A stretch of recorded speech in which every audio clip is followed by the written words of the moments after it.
VAFA TV at VAFATV.com.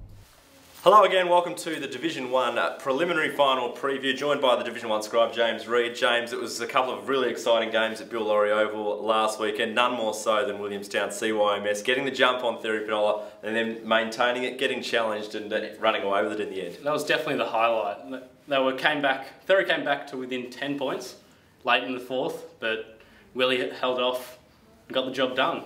There must have been a lot of excitement. I think, I was watching the live tweets coming through and we were hearing your reports through Inner FM, but the goal from the boundary line that Bannister kicked just to get the momentum really going. The crowd got pretty rowdy for that one. So he just stepped on the boundary, juked a couple from the paint, slotted it, and they thought it was on then. You thought Theory were going to come back. They weren't able to do it. Williamstown very impressive though, to win through to a grand final in Premier C for the first time in their history.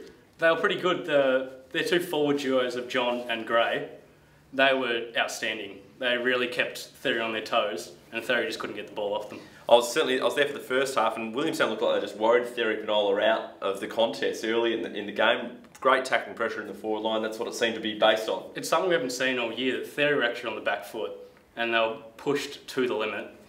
And Williamstown deserved the points. So Williamstown into a grand final. The first semi-final was played on the Sunday. Old Geelong and North Old Boys St Pats. North Old Boys St Pats, of course, trying to win promotion back to the division that they dropped from the previous season. How did this game unfold? The Knobs were unlucky. It was pretty poor weather, so the kicking was not too great, but Old Geelong deserved it in the end. So Ogs win through. Over the course of the season, would you say from what you've noticed about both Old Geelong and North Old Boys, Old Geelong were the better side, they just had poor patches? They were a better team. One of their meetings they won by about 40 points, I was pretty sure. And they had a better run towards the end of the season anyway. And excitingly for us, I guess, as neutral supporters, we get to go into the preliminary final. Old Geelong, they ran Theory Penola very close in one of their encounters at least. Yeah, it was just under a kick. So this could be a good contest.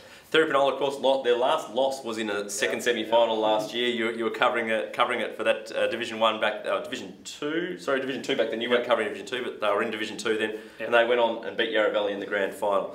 Ominous signs for Old Geelong, perhaps? I think they're in trouble because this, obviously, as you said, this happened last year, and they went all the way. So this could happen again. So Theory Penola, Old Geelong, it's the preliminary final. Who do you see winning this game? You can't go against Theory. They've lost one game. They've played well throughout the year. A slip up, nonetheless, but I think they've got this covered. So Theory Penola to progress to the grand final to a rematch against Williamstown. That'll get everyone's appetite whetted. The prospect of those two meeting again.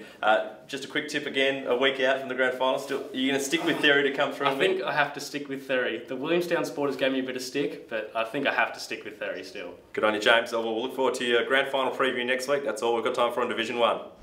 VAFA TV at VAFATV.com.